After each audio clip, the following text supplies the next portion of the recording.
বঙ্গবন্ধু ডাক না দিলে 1971 হতো না, আমরা এই বাংলাদেশ পেতাম না। আমরা অকৃতজ্ঞ না, আমরা এই বাংলাদেশকে ভালোবাসি, আমরা বঙ্গবন্ধুকে ভালোবাসি। আমি যাব, আমরা যাব, আমরা সবাই যাব ধানমন্ডি 32-এর ওই পোড়া বাড়িতে গিয়েই আমরা শ্রদ্ধা জানাবো। এখন আমাদের সামনে শুধুই 15ই আগস্ট, ধানমন্ডি 32, আমরা সেখানে যাব, সবাইকে ডাকছি আসুন। ঠিক আছে ঠিক আছে, তো প্রচুর তো আবেগ দেখাচ্ছেন। আসেন আমরা দেখি শেখ মুজিবের স্থান আমাদের ইতিহাসে কোথায় হবে। আজকে সেই পর্যালোচনা করব। 1971 সালে আমাদের দ্বিতীয় স্বাধীনতার আগে, মানে 1971 দ্বিতীয়, 47 আমাদের প্রথম স্বাধীনতা, 71 দ্বিতীয়, আর 24 তৃতীয় স্বাধীনতা। এবং 1971-এর এই দ্বিতীয় স্বাধীনতার আগে এবং পরে শেখ মুজিবের রাজনৈতিক জীবন পর্যালোচনা করলে আমরা একটা ইন্টারেস্টিং বৈপরীত্য দেখতে পাই। পাকিস্তান আমলে তিনি ধীরে ধীরে হয়ে ওঠেন গণতান্ত্রিক আন্দোলনের নেতা। দাবি করা হয় যে তিনি গণতান্ত্রিক আন্দোলন করে বাঙালি জাতিসত্তার মর্মবাণী অনুধাবন করতে সহায়তা করছেন। এটা ঠিক যে তিনি 6 দফার আন্দোলন করছিলেন। তার প্রথম দফাতেই ছিল একটা গণতান্ত্রিক শাসন পদ্ধতির প্রবর্তন দাবি করা। সেই দফায় বলা হয়েছিল লাহোর প্রস্তাবের ভিত্তিতে সংবিধান রচনা করে পাকিস্তানকে একটি ফেডারেশনে পরিণত করতে হবে, যেখানে সংসদীয় পদ্ধতির সরকার থাকবে এবং প্রাপ্তবয়স্ক নাগরিকদের ভোটে নির্বাচিত আইন পরিষদ সার্বভৌম হবে। সুতরাং দেখা যাচ্ছে শেখ মুজিব প্রথম স্বাধীনতা যুদ্ধের আগে সংসদীয় পদ্ধতির পক্ষে ওকালিত করছিলেন এবং জাতির কাছে নিজেকে উপস্থাপিত করছিলেন গণতান্ত্রিক সংগ্রামের নেতা হিসাবে। 71-এর স্বাধীনতার পরে বাংলাদেশবাসী কি লক্ষ্য করলো? বিপন্ন বিস্ময়ে দেখলো গণতন্ত্রের ধ্বজাধারী মুজিব কি দ্রুততার সাথে সংসদীয় পদ্ধতিকে ছুঁড়ে ফেলা ফ্যাসিবাদী একনায়কতন্ত্র কায়েম করলো। সেই সময়ের বিরোধী রাজনৈতিক দলগুলোর সংখ্যা এবং শক্তি ছিল খুবই সীমিত এবং নগণ্য। সেই অল্প সংখ্যক সীমিত কণ্ঠ তার সহ্য হয়নি। সকল রাজনৈতিক দলের বিলুপ্ত ঘটায় স্বৈর শাসক মুজিব অতি দ্রুতই প্রতিষ্ঠা করলেন কুখ্যাত বাকশাল। সংসদে বাকশাল অনুমোদনের মাত্র 15 মিনিটের মধ্যে নিয়ম বহির্ভূতভাবে প্রেসিডেন্ট পদে শপথ নিয়ে তিনি বনে গেলেন দেশের সকল ক্ষমতার একছত্র অধিকারী। তাকে অপসারণের কোনো ধারা রাখা হলো না। তার কীর্তিকলাপ এতটাই ভয়ঙ্কর ছিল যে তখন তাকে তাজউদ্দিন আহমেদ হিসার করে দিয়ে বলছিলেন যে আপনাকে শান্তিপূর্ণ পথে অপসারণ করার পথ আপনি বন্ধ করে দিলেন। সেই সময়কার বাকশালের স্লোগান ছিল এক নেতা এক দেশ, বঙ্গবন্ধুর বাংলাদেশ। শেখ মুনি আরো এক ধাপ আগায় যেয়ে বলতেন জনতার শাসন নয়, মুজিবের শাসন চাই।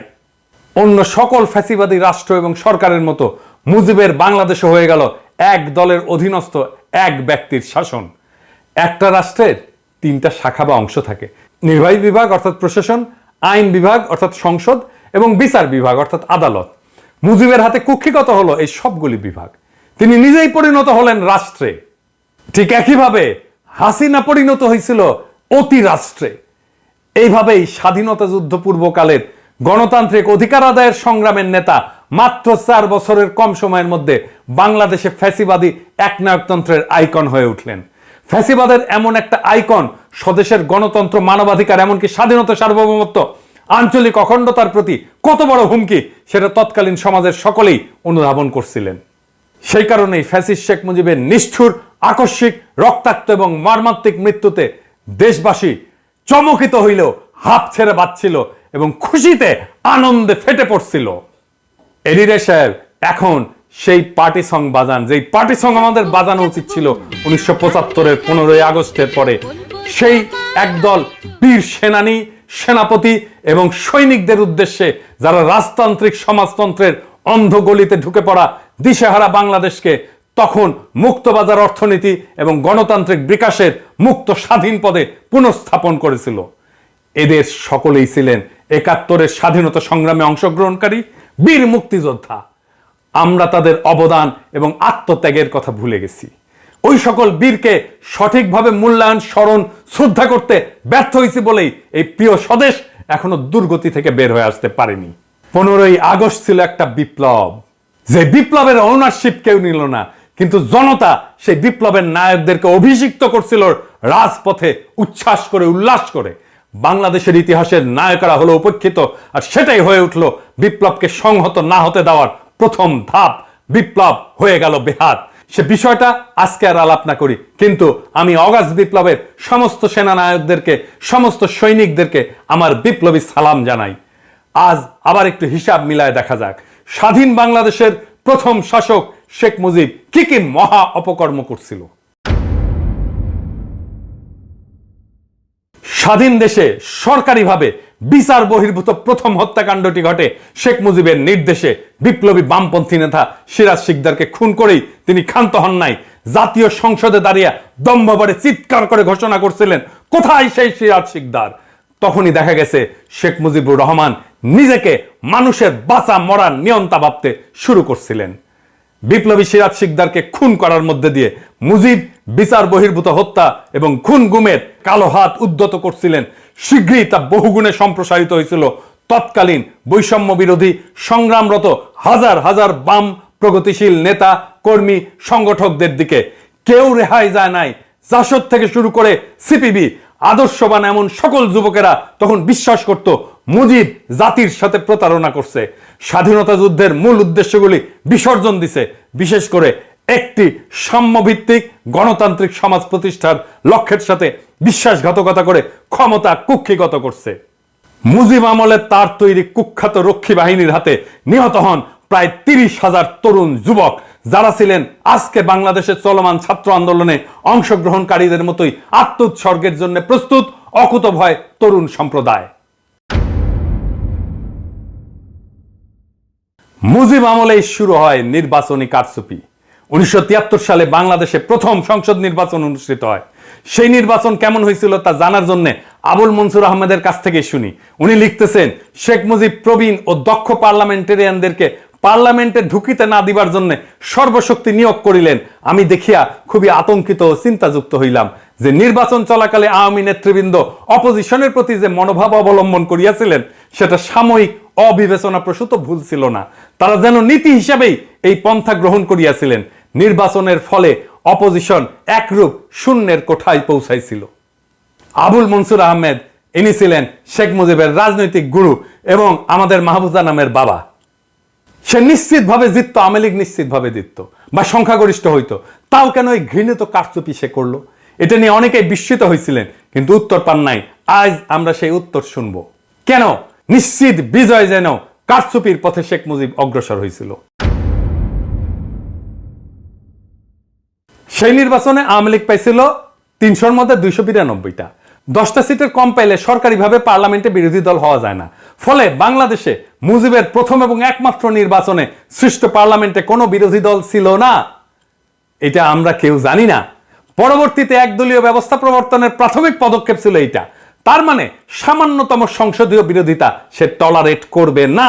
সেই জন্যই সে নীতি হিসেবে গ্রহণ করছিল, যেটা নিশ্চিত হওয়া সত্ত্বেও বিপুল ব্যাপক কারচুপির মাধ্যমে সংসদে 292টা আসন নেওয়া যেন কোনোভাবে কোন সংসদীয় বিরোধী দল না থাকে। একই কাজ করছিল আমাদের গত জার্মি নির্বাচনে হাসিনা, মুজিবের মাইয়া। মুজিবের আরেকটা কুকর্ম ছিল লুটপাটের রাজত্ব কায়েম করা। তার দল পরিবারের লোকজন দুস্থ অসহায় সংখ্যালঘুদের সহায় সম্পত্তি, বাড়িঘর দখল, রেশন কার্ড, পারমিট বাণিজ্য, চোরাচালান, খাদ্যদ্রব্যের মজুতদারি, এই সমস্ত অপরাধমূলক কাজকে মূল অর্থনৈতিক এবং বাণিজ্যিক কর্মকাণ্ড হিসেবে প্রতিষ্ঠা করছিল। তখনকার রাজধানী ঢাকার দুর্দশাগ্রস্ত এক রাতে তার বড় ছেলে শেখ কামাল সাঙ্গপাঙ্গ নিয়ে দেশের কেন্দ্রীয় ব্যাংক এলাকায় মানে মতিঝিল এলাকায় পুলিশের গুলি খায় হাসপাতালে ভর্তি হয়েছিল। কি করতে গেছিল আপনারাই বুঝে নেন। ডাকসুর নির্বাচন পর্যন্ত নিশ্চিত হার যায় না, ব্যালট বাক্স ছিনতাই করছিল। এই শেখ কামাল শেখ মুজিবের কুপুত্র একটা ঝুট খোলা জিপ নিয়ে দাপায় বেড়াইতো তার গুন্ডা বা সঙ্গীদের নিয়ে সারা ঢাকা। যারে পাইতো তারাই তারা করতো। আহমেদ সফারে তারা করছিল নিউ মার্কেট এলাকায়, তারা করছিল আহমেদ সফা, জান নিয়ে দৌড় দিছিল এই শেখ কামাল। শেখ মুজিব গোপালগঞ্জ থেকে আসা সামন্ত প্রভুর মতো করে দেশ চালাইতে চাইছিল। তিনি হয়তো নিজেকে গোপালগঞ্জের রাজবংশের প্রতিদ্বন্দ্বী মুসলিম শাসক মনে করতেন। এমনই ছিল তার জ্ঞান গরিমার সর্বোচ্চ স্তর। কোনো লেখাপড়া জানতো না, কিছু লেখাপড়া করে না। তার সাথে জেল খাটছে এরকম একজনের কাছ থেকে আমি শুনছি, আমি আর নাম না কই আর কয়াই দিই, ওই যে মূলধারা 71-এর লেখক। উনি বলছিল আমাকে যে শেখ মুজিব একটা বই নিয়ে যায় জেলখানায় যাওয়ার সময়, আর ওই বইয়ের 1 পৃষ্ঠা সারাক্ষণ পড়ে এবং জেল থেকে বের হওয়ার সময় ওই 1 পৃষ্ঠা সে শেষ করতে পারে না। ও দেখায়, কেউ আসলে দেখা বই খুলে দেখায় যে আমি বই পড়িচ্ছি, আর ওই 1 পৃষ্ঠা সে জীবনে শেষ করতে পারে না। এই হচ্ছে ওর জ্ঞান গরিমার স্তর। মুজিবের অর্থনৈতিক নীতি দেশকে এতই ভয়ঙ্কর পরিস্থিতির মধ্যে ফেলছিল যে 1974 সালে বাংলাদেশ এক ভয়াবহ দুর্ভিক্ষে পতিত হয়েছিল। মুজিব সৃষ্ট সেই দুর্ভিক্ষে কয়েক লক্ষ দরিদ্র পীড়িত নিঃস্ব নিরীহ মানুষ মৃত্যুবরণ করছিল, আর দারিদ্র্যের সীমানার নিচে পতিত হয়েছিল 65% বেশি মানুষ। নোবেলজয়ী অর্থনীতিবিদ অমর্ত্য সেন তার গবেষণায় দেখাইছিলেন সেই দুর্ভিক্ষ খাদ্যের অভাবের জন্য ঘটেনি, ঘটছিল মজুদদারির কারণে। আর মুজিব কতই নির্লজ্জ, এই দুর্ভিক্ষের সময় সে তার ডাইনিং টেবিল সাজায় 14 পদের খাবার দিয়ে সে লাঞ্চ করত, সেটা আবার পত্রিকাতেও ছাপা হইতো। কেমন নির্লজ্জ একটা। এমন পরিস্থিতিতে মুজিব যখন দেখলো যে সমাজ এবং দেশে প্রতিবাদ বিক্ষোভ ক্রমশ বেড়ে যাচ্ছে, তখন যৎসামান্য গণতান্ত্রিক ব্যবস্থা বা পরিসর যা অবশিষ্ট ছিল তাও খেয়ে ফেললেন। গণতন্ত্রের পথ অনুসরণ না করে প্রবল স্বৈরাচারী ব্যবস্থা অর্থাৎ লৌহ কঠিন শ্বাসরুদ্ধকর ফ্যাসিজমের পথে পা বাড়াইলেন। শাসন এবং শোষণ করার সবচেয়ে অগণতান্ত্রিক এবং নিষ্ঠুর রাস্তাটি বেছে নিলেন শেখ মুজিব। দেশবাসীকে ভাওতা দেওয়ার জন্য তথাকথিত সমাজতন্ত্রের নামে রাষ্ট্রবিনাশী ফ্যাসিবাদী একনায়কতান্ত্রিক বাকশাল কায়েম করছিলেন। আর এই বাকশালের সহযোগী ছিল সিপিবি, এই বাংলাদেশের সিপিবি, এই মুজাহিদুল ইসলাম সেলিম বাকশালের সহযোগী ছিল। যেদিন বাকশাল কায়েম হয়, এই মুজাহিদুল ইসলাম সেলিম ছাত্রলীগের সাথে মিলে আনন্দ মিছিল বাইর করছিল ঢাকার রাজপথে। আওয়ামী লীগের অফিস পুরাই দিচ্ছেন, সিপিবির অফিস কেমনে থাকে? সিপিবির অফিস দখল করেন, সিপিবির অফিসকেও জনগণের অফিস বানান। ওই অফিস থেকে এই ফ্যাসিবাদের সহযোগীদের উচ্ছেদ না করে দিলে বাংলাদেশের মুক্তি নাই। ওই সিপিবিকে ধইরা আবার আওয়ামী লীগ উঠে দাঁড়াবে, আমি কয়ে রাখলাম। বাংলাদেশের প্রথম ফ্যাসিবাদী শাসক মুজিবকে তাদের মূল আইকন গণ্য করে এবং মানে আওয়ামী লীগ। 75-এর ইতিহাসের কুৎসিত নর্দমায় পতিত এই আইকনকে শেখ হাসিনা এবং তার দল গত 15 বছর ধরে সর্বশক্তি দিয়া সারা দেশে পুনঃপ্রতিষ্ঠিত করার অপচেষ্টা করছিল। এই প্রক্রিয়ায় মুজিবের স্বৈরাচারী প্রতিটি অপকর্মকে আড়াল কইরা মিথ্যা তার গুণের কলবর বহুগুণে বাড়ায় এবং দেখায় তার একটা ইতিবাচক ভাবমূর্তি প্রতিষ্ঠার চেষ্টার কোনো ত্রুটি করা নাই গত 15 বছর জবরদস্তি করে ক্ষমতায় থাকা স্বৈরাচারী হাসিনা সরকার। এই জন্যে রাষ্ট্রীয় ভান্ডার থেকে কয়েক হাজার কোটি টাকা খরচ করছে। এত কিছু করেও যে এর কোনো কিছু কাজে লাগেনি তা প্রমাণিত হয়েছে বাংলাদেশের কিশোর তরুণ যুবকদের নেতৃত্বে সম্পাদিত সফল আগস্ট বিপ্লবে মুজিবের সমস্ত মূর্তি, মুজিবের সমস্ত আইকন জয় বাংলা কইরা দিছে বাংলার দামাল ছাত্র জনতা। এই ঘটনা যে ঘটবে এটা আমি আগেই বলছিলাম। এডিটর সাহেব দেখান কি হবে, আমি এটা বলছিলাম, দেখান।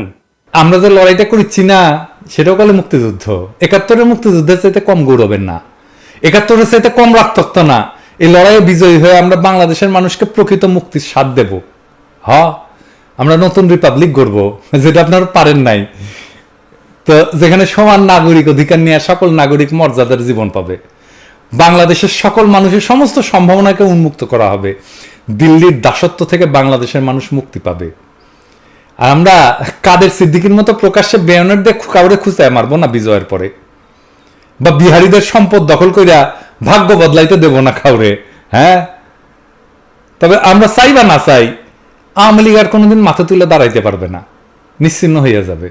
আর ওই যে ড্যাডি অফ দ্য নেশনের যে সমস্ত মূর্তি টুর্তি বসাছে না হাসিনা, কাটাল রানী, ওগুলো থাকবে না।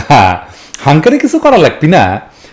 হাসিনার পতনের 24 ঘন্টার মধ্যে পাবলিক সেইগুলো মাটির সাথে মিশিয়ে দেবে। বাংলাদেশ রাষ্ট্র প্রতিষ্ঠার পর শেখ মুজিব কখনোই দেশের ঐক্য এবং জাতীয় সংহতির প্রতীক হিসেবে আবির্ভূত হননি। তিনি ছিলেন গাজী গোলাম মোস্তফার মতো চোর, ডাকাত, নিকৃষ্ট দুর্বৃত্তদের নেতা। 71-এর পরে শেখ মুজিব হয়েছিলেন দুর্বৃত্তদের নেতা, জনতার নেতা না। গত শতাব্দীর 60-এর দশকের শেষ ভাগে বাংলাদেশের সবচেয়ে মেধাবী তরুণেরা আওয়ামী লীগের ছাত্র সংগঠন ছাত্রলীগের সাথে যুক্ত হয়েছিল। একটা বৈষম্যহীন সমাজের ধারণায় উদ্দীপিত ছিল ওই তরুণেরা। সমাজতন্ত্র প্রতিষ্ঠার স্বপ্নে চালিত হয়ে এই তেজোদ্দীপ্ত অংশই আওয়ামী লীগে ঘটাইছিল বিপ্লবী রূপান্তর। তারাই ব্যাপকভাবে যোগ দিছিল মুক্তিযুদ্ধে।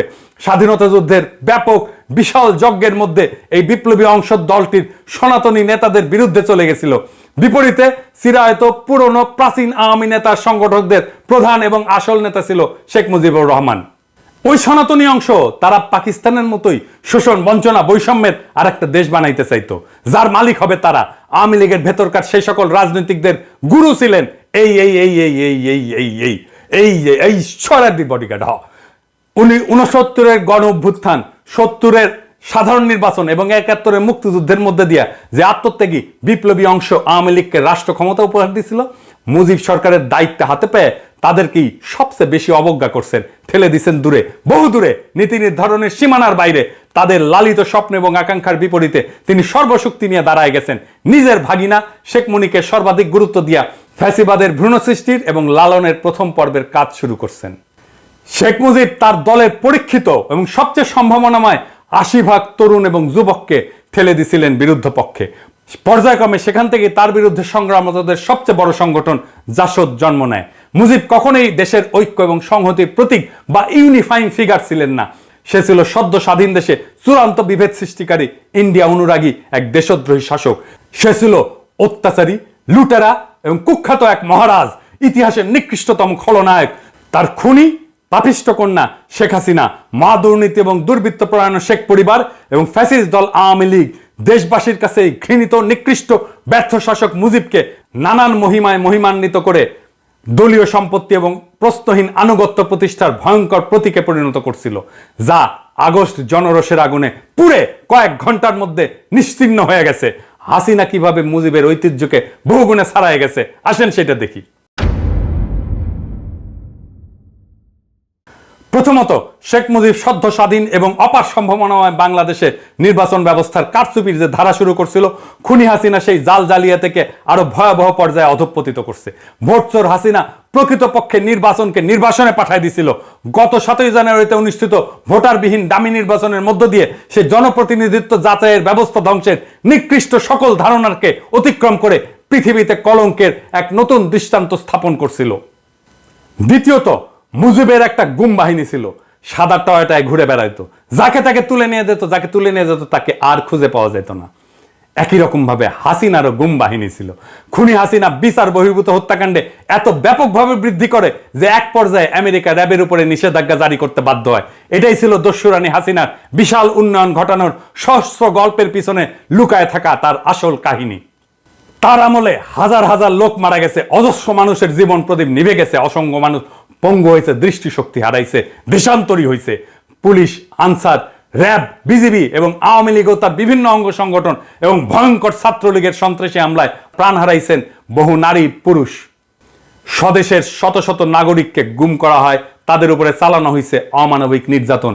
এমন নির্মম অত্যাচারের জন্য তার যে সমস্ত বন্দিশালা বা আয়নাঘর তৈরি করছে, সেই সব দেখে এবং সেখানে আটকদের উপরে ভয়াবহ নিপীড়নের বিবরণ শুনে দেশবাসী এবং বিশ্ববাসী আজ স্তম্ভিত এবং বাকরুদ্ধ হয়ে পড়ছে। তৃতীয়ত, স্বৈরাচারী মুজিব লুটপাটের যে রাস্তা তার মেয়েকে দেখায় দিয়েছিল, খুনি হাসিনার আমলে সেই সড়ক দৈর্ঘ্যে প্রস্থে শতগুণে বেড়া গোটা অর্থনীতিকে গিলে ফেলছে। আজ অবস্থা এমন পর্যায়ে পৌঁছেছে যে হাসিনা সামান্য পিয়নো 400 কোটি টাকার মালিক বনে গেছে। উন্নয়নের ধোঁয়া তুলে হাসিনা এবং তার লেসপেন্সারেরা এবং সহযোগীরা দেশ থেকে 80 বিলিয়নেরও বেশি ডলার বিদেশে নিয়ে গেছে। তার উৎসাহ এবং প্রত্যক্ষ সহযোগিতায় এই সমস্ত লুটেরাদের জন্য বিভিন্ন উন্নত দেশে তৈরি হয়েছে বেগমপাড়া। চতুর্থত, দেশের সকল বিরোধী দলের বিরুদ্ধে অভূতপূর্ব দমন নীতি চালায়। রাজনৈতিক প্রতিপক্ষের লাখ লাখ নেতাকর্মীকে বিনা বিচারে আটকাই রেখা, লক্ষ লক্ষ মিথ্যা মামলা দিয়া, এলাকা ছাড়া, থানা ছাড়া, জেলা ছাড়া কইরা পুরা নির্বাচনী ব্যবস্থা ধ্বংস করে দিয়ে খুনি হাসিনা দেশকে বিরোধী রাজনীতি শূন্য করে ফেলতে চাইছিল। প্রকৃতপক্ষে সে নব্য বাকশালের পত্তন করছিল। দেশের নির্বাহী, আইন, বিচার বিভাগ এই সবই সে ঢুকায় ফেলছিল তার হাতের মুঠায়। বেঘরে নিহত তার বাবার মতো সেও নিজেকে স্থাপন করছিল রাষ্ট্রের উপরে এক অতি রাষ্ট্রের ভূমিকায়। পঞ্চমত, ভিন্ন আরেক দিক থেকে তুলনা করলে মুজিবের বাকশালের চেয়ে খুনি হাসিনার নব্য বাকশাল ছিল অনেক বেশি ভয়ঙ্কর। আর তা হলো আইকন মুজিবের আদলে সে ফ্যাসিবাদী বাকশালী শাসন কায়েম রাখার জন্য লক্ষ প্রাণের বিনিময়ে অর্জিত আমাদের স্বাধীনতা, সার্বভৌমত্ব, আঞ্চলিক অখণ্ডতাকে বিসর্জন দিয়া দেশটাকে ইন্ডিয়ার উপনিবেশ বানায় দিছিল। মোদির মৌলবাদী হিন্দুস্তানের সক্রিয় সাহায্য ছাড়া হাসিনার পক্ষে তার ফ্যাসিবাদী শাসন তথা মুজিবীয় আইকন এবং মিথ্যার ভরা ভাবমূর্তি বজায় রাখার আর কোনো উপায় বা পথ অবশিষ্ট ছিল না। জরুরি আর একটা দিক আমাদের নিরীক্ষা করা উচিত। কি সেই দিক? আইকন হিসাবে মুজিবকে মেনে নিলে তা কেবল খুনি হাসিনা এবং তার পরিবারের ফ্যাসিবাদী শাসনের অধীনে প্রজন্মের পর প্রজন্ম কাটানোর জন্য যথেষ্ট ছিল না। একই সাথে আওয়ামী লীগ ইন্ডিয়ার কাছে গোটা বাংলাদেশকে বন্ধক দিয়া মুসলিম বিদ্বেষী এই প্রতিবেশী দেশের উপনিবেশের প্রজার দুর্ভাগ্য বরণে বাধ্য করতে চাইছিল আমাদেরকে। এর বিরুদ্ধে আমরা আমাদের দ্বিতীয় মুক্তিযুদ্ধ শুরু করছিলাম। আমরা জানতাম এই যুদ্ধে জিততে হলে মুজিবের হাত ধরে আসা বাকশালী ফ্যাসিবাদকে চিরতরে কবর দিতে হবে। নারী পুরুষ নির্বিশেষে বাংলাদেশের কিশোর তরুণ যুবকেরা তা করে দেখাইছে। আমরা জানতাম জিততে হলে, অর্থাৎ বিজয়ের রঙিন পতাকা ছিনা আনতে হলে ইন্ডিয়ার আধিপত্যবাদের কালো হাতকে চিরতরে ভেঙে দিতে হবে। বাংলাদেশের বীর জনতা হেলিকপ্টার, গানশিপ, আর্মার্ড ভেহিকল, গুলি, স্নাইপার, টিয়ার গ্যাস, লাঠির মুখোমুখি দাঁড়ায়, শত শত প্রাণ বিসর্জন দিয়ে, হাজার হাজার চোখ হারিয়ে অঙ্গহানি ঘটায় মহাগৌরবের সাথে দেশের জন্য পবিত্র সেই কর্তব্য এবং দায় সম্পন্ন করছে। আমরা এক নদী রক্ত পালায় আবার আমরা স্বাধীনতার সূর্যকে ছিনায় আনছি। এই মহান যুদ্ধে বিজয়ী হওয়ার সাথে সাথেই বাস্তবেই মুজিবের ফ্যাসিবাদী আইকন ভেঙে চুরে টুকরা টুকরা হয়ে গেছে। ইনশাল্লাহ নিশ্চয়ই আর কোনোদিন এই মহাদানব বাংলার পবিত্র মাটিতে ফিরে আসতে পারবে না। সুতরাং আজকে পরাজিত শক্তির যেসব এজেন্টেরা 15ই আগস্টকে জাতীয় শোক দিবস হিসেবে পালন করার ধৃষ্টতা দেখায়, প্রস্তাব করে, তাদেরকে স্পষ্ট ভাষায় বলে দিতে চাই, গণতন্ত্র হত্যাকারী মুজিবী আইকনের স্থান নব্য স্বাধীন দেশে আর কখনোই হবে না। এই ধরনের অপচেষ্টা আপনারা বন্ধ করেন। এই মোহ চিরদিনের জন্য ত্যাগ করেন। প্রাণপ্রিয় মাতৃভূমিতে এই দিবসটি আর কোনোদিনই মুজিবের নামে পালন করা হবে না ইনশাল্লাহ। এখন থেকে প্রত্যেক বছর 15ই আগস্ট এই দিনটি আমরা গণতন্ত্র পুনরুদ্ধার দিবস হিসেবে বিপুল উৎসাহের সাথে, আনন্দ উল্লাস এবং উৎসবের সাথে পালন করব।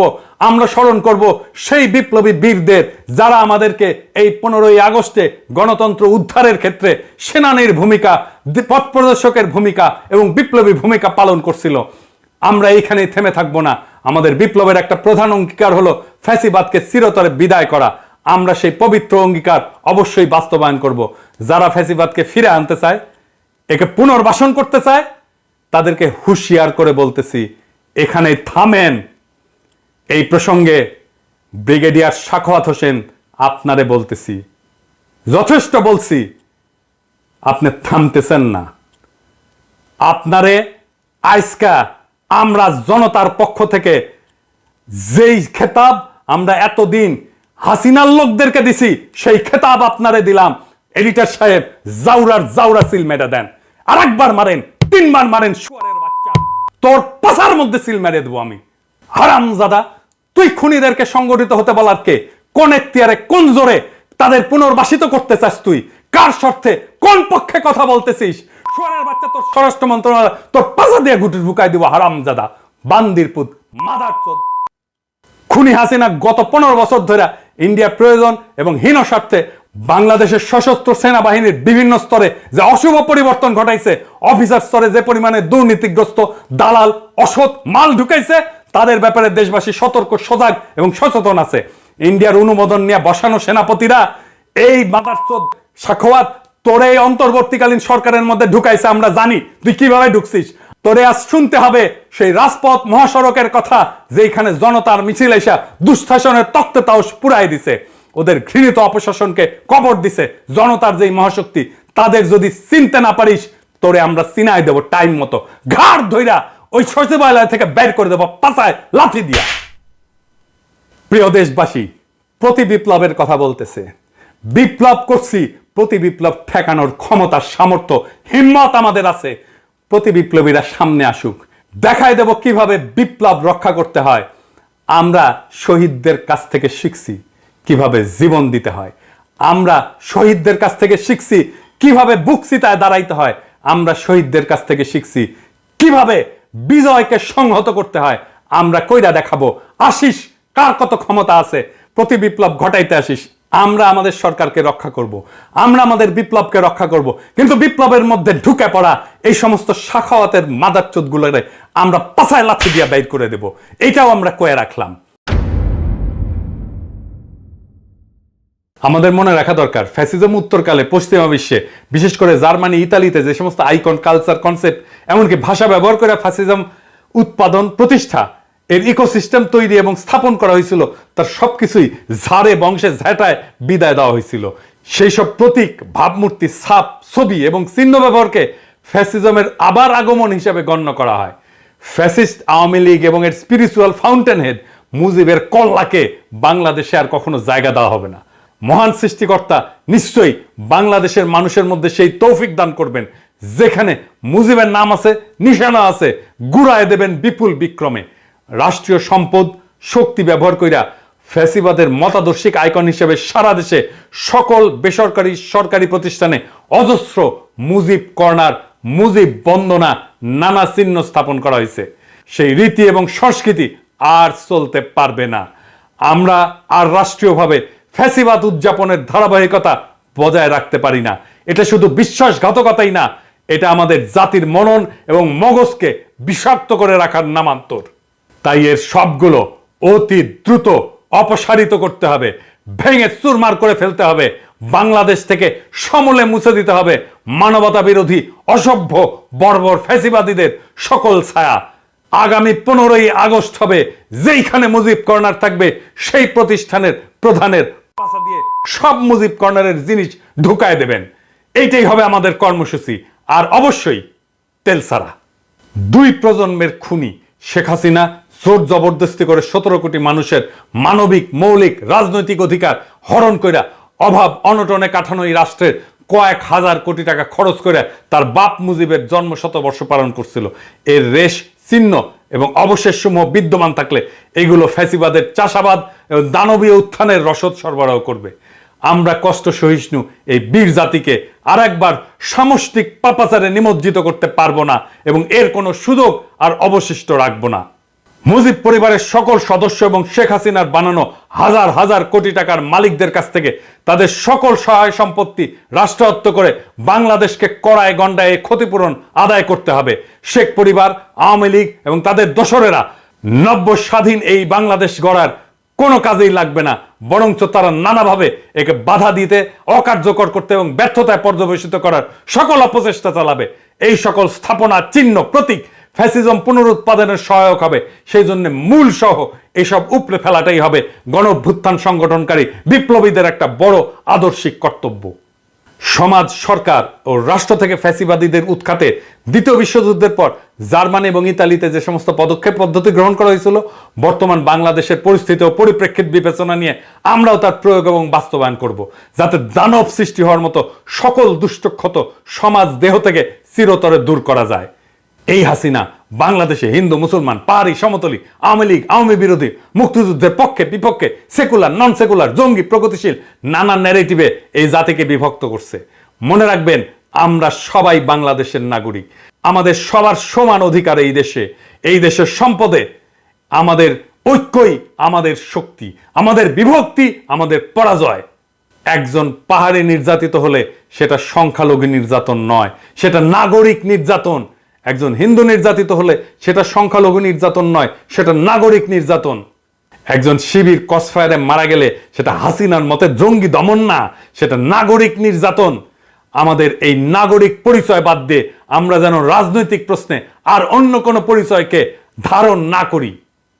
হিন্দু হিসেবে না, মুসলমান হিসেবে না, পাহাড়ি হিসেবে না, সমতল হিসেবে না, আমরা আমাদের অধিকারের দাবি করব নাগরিক হিসাবে। গণতন্ত্র অর্জন, প্রতিষ্ঠা এবং রক্ষার এই নব পথযাত্রায় বিশ্বব্যাপী মানবিক মূল্যবোধ বিকাশের সকল ইতিবাচক শিক্ষা, জ্ঞান এবং অভিজ্ঞতা আমরা উদার চিত্তে গ্রহণ করব। ভালো এবং অগ্রগামী সকল কিছুই নব স্বাধীন বাংলাদেশ গড়ার কাজে আমরা ব্যবহার করব।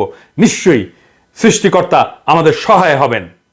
আগামী দিনগুলোতে আমরা এই একই ধরনের পদক্ষেপ নিয়ে এগিয়ে যাব। বাংলাদেশের পবিত্র মাটি থেকে ফ্যাসিবাদ এবং ফ্যাসিবাদীদের উৎখাত করেই ছাড়বো ইনশাল্লাহ। এবারের 15ই আগস্ট গণতন্ত্র পুনরুদ্ধার দিবসে এটাই হবে আমাদের ইস্পাত দৃঢ় শপথ। ইনকিলাব জিন্দাবাদ, গণতন্ত্র পুনরুদ্ধার দিবস জিন্দাবাদ, আগস্ট বিপ্লবের বিপ্লবীরা জিন্দাবাদ।